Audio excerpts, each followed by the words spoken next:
kalau terumbu karangnya rusak. 10 tahun yang akan datang mungkin tidak ada ikan. Makanya kami mencoba lagi untuk terumbu karang ini pulih kembali.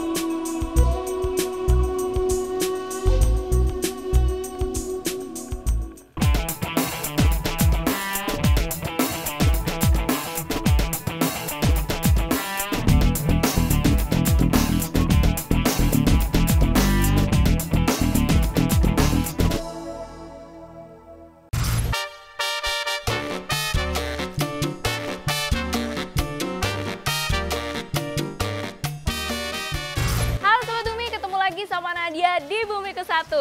Sekarang nih Nadia sedang berada di daerah Anyer, tepatnya di Pantai Karangbolong. Kenapa? Karena dia mau ngajak Sobat Bumi nih untuk membahas seputar informasi lingkungan laut kita. Laut Indonesia memiliki potensi laut yang luar biasa loh.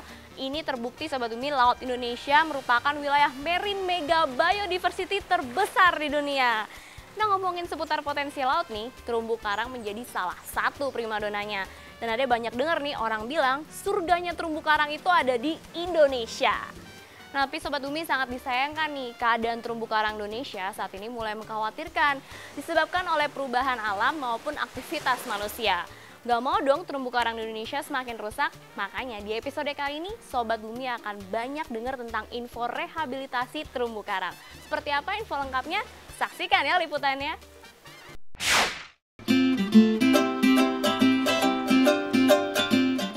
Berwisata ke laut tanpa melihat indahnya terumbu karang, tentu rasanya seperti ada yang kurang ya Sobat Bumi.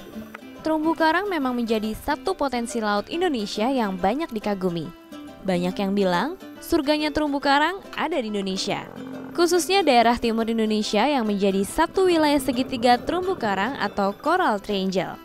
Selain indah dengan ragam bentuk dan warnanya, terumbu karang merupakan ekosistem yang sangat penting dalam perairan. Terumbu karang menjadi rumah bagi banyak biota laut, lalu tempat pemijahan dan asuhan, penyedia makanan dan tempat berlindung beragam jenis biota laut. Keberlangsungan keanekaragaman hayati di perairan sangat ditentukan pada kondisi terumbu karang di sekitarnya. Namun kini kondisinya memprihatinkan. Pentingnya peran terumbu karang dalam perairan belum juga diimbangi dengan proteksi atau perlindungan untuk menjaga kelestariannya. Dalam kurun waktu setengah abad ini, kerusakan terumbu karang di Indonesia semakin meningkat dari 10% menjadi 50%. Kerusakan terumbu karang pada dasarnya dapat disebabkan oleh faktor fisik, biologi, dan aktivitas manusia. Di Indonesia bagian timur, khususnya di perairan Kabupaten Alor, Nusa Tenggara Timur, kerusakan terumbu karang didominasi akibat aktivitas eksploitasi ikan yang tidak ramah lingkungan, seperti pengeboman dan penggunaan racun potasium.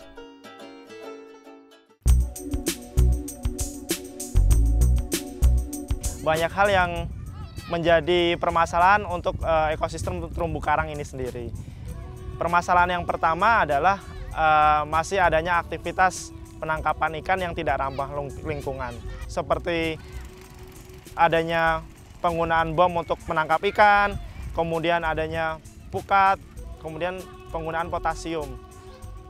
Untuk bom sendiri ini sangat mengkhawatirkan. Ketika bom dilemparkan di perairan, maka terumbu karang akan rusak dan akan pecah seperti itu. Kemudian potasium ini sendiri lebih bahaya lagi. Dalam artian ketika seorang nelayan menyemprotkan potas atau racun ini, dia akan menyebar dengan adanya bantuan dari arus yang nantinya persebaran untuk kerusakan terumbu karang itu sendiri akan secara massal lebih menyeluruh di perairan seperti itu.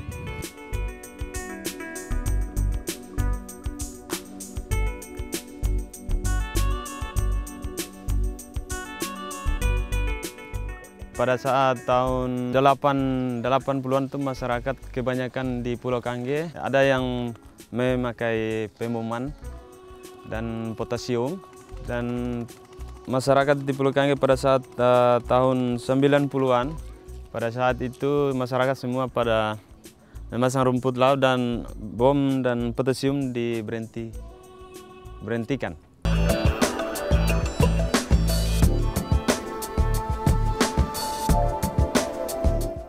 Kini, imbas dari aktivitas eksploitasi ikan dengan menggunakan bom dan racun berdampak pada rusaknya terumbu karang di perairan Kabupaten Alor.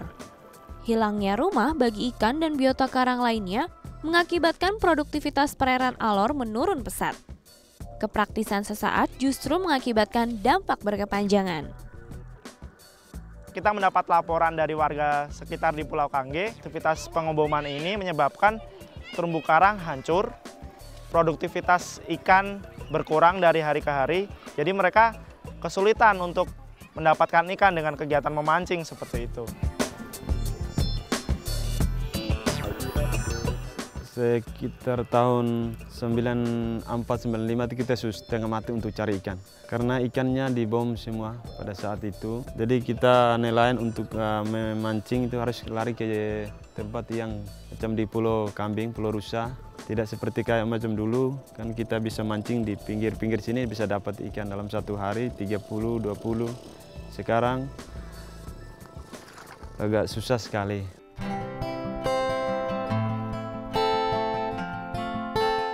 Ketidaktahuan masyarakat Kabupaten Alor tentang tata cara eksploitasi laut yang baik selama ini akan membawa dampak negatif pada ekologi laut. Tahun sekitar 11 tahun atau 10 tahun yang lalu yang datangnya agar-agar, datangnya rumput laut itu masyarakat sendiri sadar sendiri.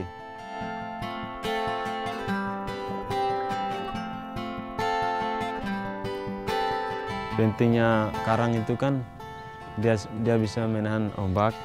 Karang itu bisa ikan bisa bertelur, berteduh di dalam, mencari makan. Kalau terumbu karangnya rusak, 10 tahun yang akan datang mungkin tidak ada ikan. Makanya kami mencoba lagi untuk terumbu karang ini pulih kembali.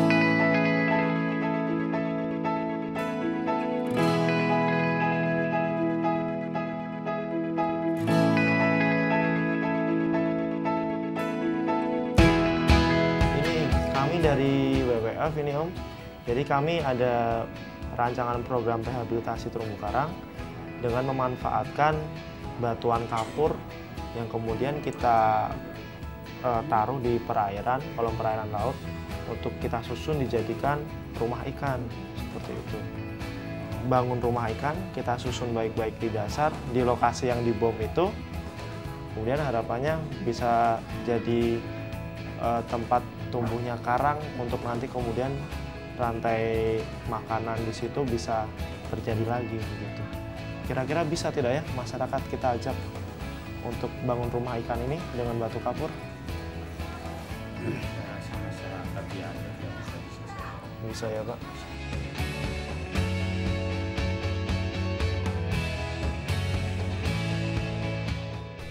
Melalui proses yang panjang untuk menyadarkan masyarakat, akhirnya tahun 2013, LSM Lingkungan WWF dan masyarakat memutuskan untuk melakukan rehabilitasi terumbu karang di perairan Pulau Kangge. Perairan ini dipilih karena memiliki arus yang cukup tinggi untuk mendukung persebaran larva atau juvenil biota karang agar dapat menempel dengan baik sehingga proses rehabilitasi pun dapat berlangsung cepat. Dari hasil analisa kami, bahwasanya untuk program rehabilitasi terumbu karang efektif digunakan dengan metode rockpel. Metode rockpel ini adalah kita menyusun batuan yang terdiri dari batuan kapur yang kemudian kita tenggelamkan di dasar perairan. Harapannya adalah dengan adanya batuan kapur ini dapat menjadi rumah ikan, kemudian dapat menjadi rekrutmen atau substrat penempelan untuk juvenil atau dari anakan karang.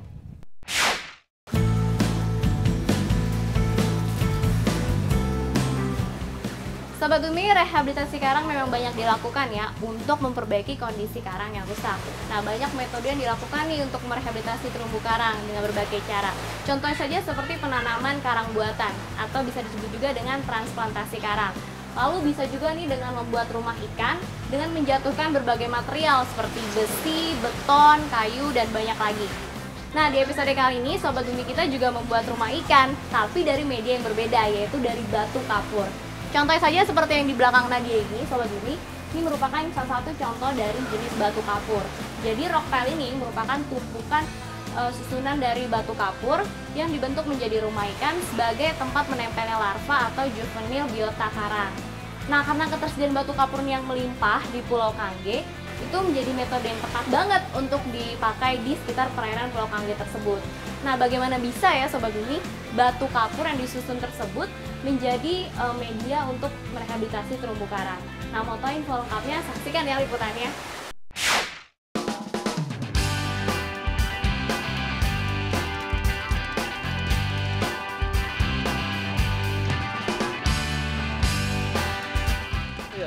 Mas, ini tempat batu kapur. Oh, di sini apa? Jadi banyak di sini batu kapurnya. Kalau begitu kita sama-sama naik ke atas saja, Mas. Oh iya, kita ambil sama-sama dulu ya, Pak. Jadi nanti mungkin batunya kita ambil yang sebongkahan begini. Ya. Kita ambil sekitar 150 meter kubik, Pak. Dia bisa ya. Sekitar sini banyak ya? Banyak. Oke, kita ambil sama-sama dulu. Ya, tapi kita naik di atas dulu. Oh iya.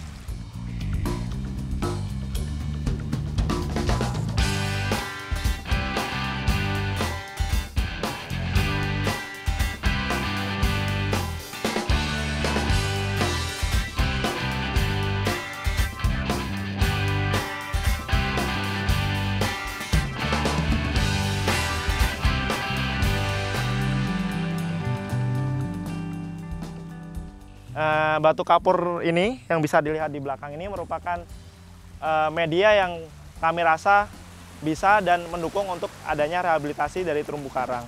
Kenapa kami pilih batu kapur ini sendiri? Batu kapur ini sendiri merupakan batuan yang tersusun atau terdiri dari struktur zat kapur atau kalsium karbonat atau CaCO3. Komponen penyusun inilah yang dimiliki juga oleh struktur yang ada di terumbu karang.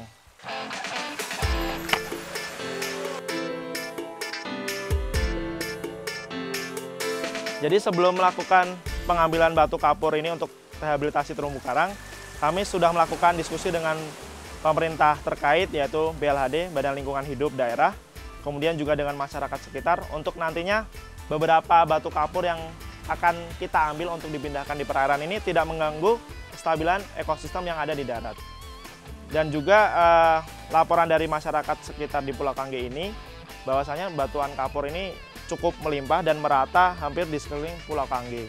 Dan kami hanya mengambil beberapa saja untuk kemudian dapat dipindahkan untuk menjadi rumah ikan dalam program rehabilitasi terumbu karang kali ini.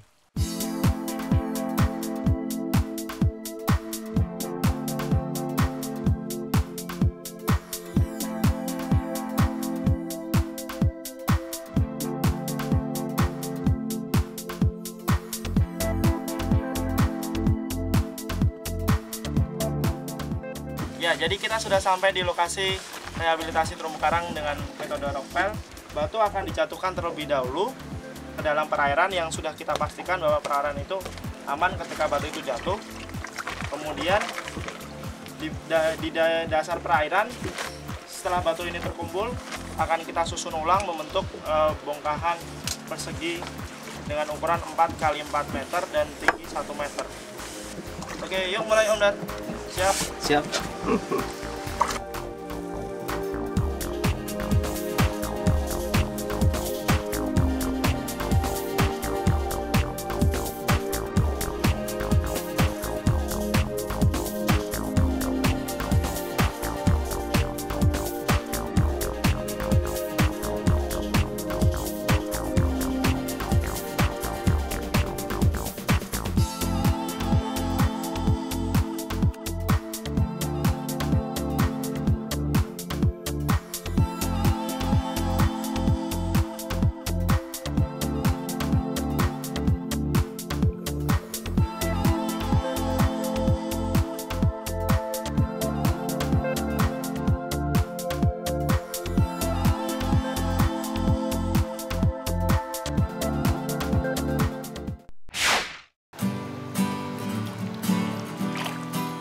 Sobat Bumi, rehabilitasi terumbu karang dengan menggunakan metode rockpile ini sudah berjalan 1,5 tahun.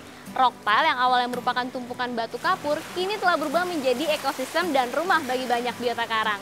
Ingin tahu kan seperti apa rockpile yang kini telah berubah menjadi rumah bagi banyak biota karang dan kira-kira ada biota apa saja ya di dalamnya? Langsung aja lihat info lengkapnya.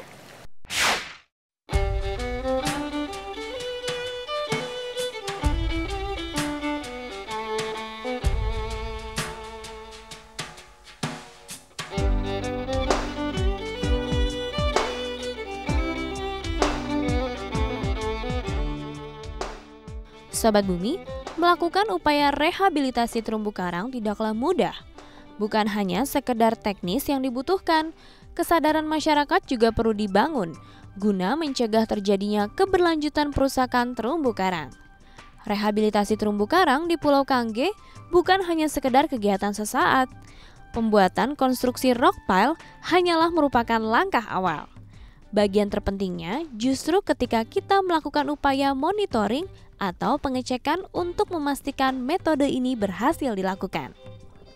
Salah satu cara yang dilakukan LSM Lingkungan WWF untuk menumbuhkan kesadaran akan pentingnya terumbu karang pada masyarakat Pulau Kangge, yaitu dengan menggandeng mereka ikut serta dalam monitoring rock pile.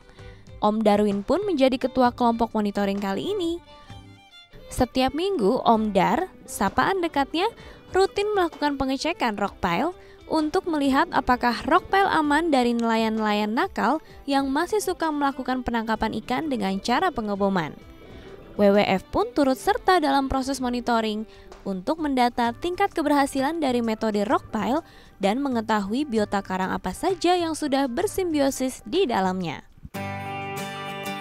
Dalam monitoring rock pile ini, kita menggunakan metode visual sensus.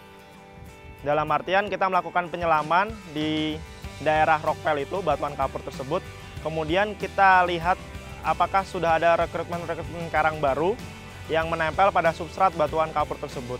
Kemudian ketika ditemukan substrat rekrutmen karang baru tersebut, kita ukur dengan penggaris sudah berapa mili atau senti rekrutmen karang baru tersebut mulai tumbuh. Kemudian kita catat juga jenis-jenis apa saja yang menempel pada substrat batuan kapur tersebut.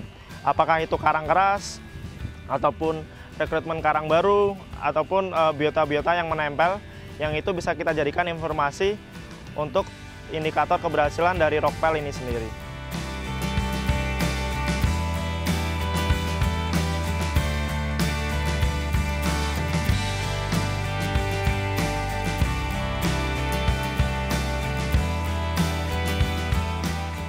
Melakukan monitoring ini Om. Ya. Jadi nanti Om dengan saya turun selam, terus kita ingin melihat kelimpahan dari ikan karang, kemudian jenisnya apa saja, dan kita ingin melihat karang-karang baru yang menempel di batuan kapur.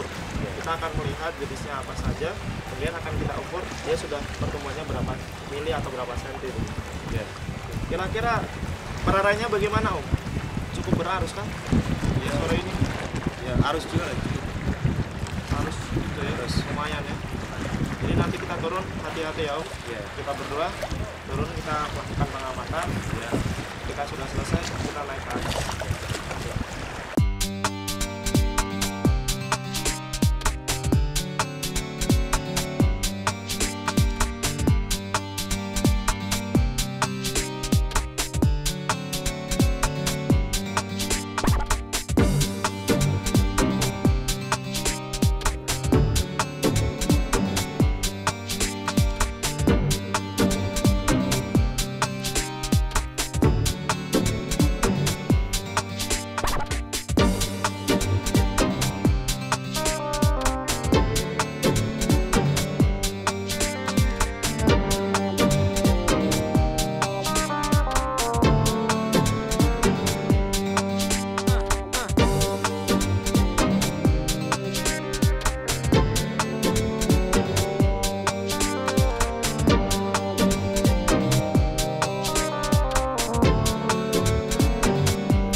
Ya, jadi kita baru saja melakukan monitoring di rock pile.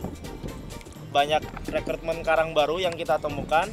Itu menandakan hal yang bagus, bahwasanya rock pile ini sudah mulai ditumbuhi karang-karang kecil. Kemudian banyak juga ditemukan soft coral, karang-karang lunak yang dominan. Dan ini juga menjadi pemicu banyaknya ikan-ikan karang yang mendiami rock pile. Jadi mereka sudah merasa bahwa batuan kapur ini nyaman untuk mereka tinggali, untuk mereka hidup dan untuk mencari makan. Ya, kita berhasil, Om Dar. Berhasil. Wey. Berhasil. Sobat Bumi, hasil monitoring yang dilakukan Sobat Bumi kita menunjukkan proses rehabilitasi terumbu karang dengan metode rock pile berhasil. Banyak biota karang yang sudah menempel dan membentuk rantai makanan di dalamnya. Proses ini tentunya tidak serta-merta terjadi. Dibutuhkan waktu yang lama untuk mengubah rock pile menjadi rumah baru bagi biota karang. Proses awal adanya kehidupan dalam rock pile ditandai dengan tumbuhnya alga epifit di sekitar batu kapur. Tumbuhnya alga epifit memicu datangnya ikan-ikan herbivor atau pemakan tumbuhan dari famili Acanthuridae dan Siganidae. Ikan herbivor ini kemudian mulai menjadikan rock pile sebagai rumahnya karena adanya pasokan makanan berupa alga epifit yang mencukupi. Seiring dengan berkurangnya alga epifit yang menutupi batu kapur, juvenil karang dan larva biota karang lainnya pun mulai menempel dan tumbuh pada batu kapur. Bisa dilihat, ragam jenis biota karang hidup dalam rock pile, mulai dari sponge, anemon, lili laut, tiram, cacing laut, ragam jenis ikan, karang lunak, karang keras, dan banyak lagi. Pada saat dalam calon saya sebagai fasilitator untuk menjaga karang di sini, karena saya memikirkan kalau saya hanya memainkan bom-bom begini memang ikannya habis, nanti bisa jadi anak cucu tidak bisa dapat ikan lagi. Jadi saya istirahat, saya langsung jaga ini rival. Sudah bagus rival yang ada di Kelana. Rock pile ini sendiri harapannya adalah dapat menjadi sebuah metode yang digunakan di tempat lain dalam upaya merehabilitasi terumbu karang.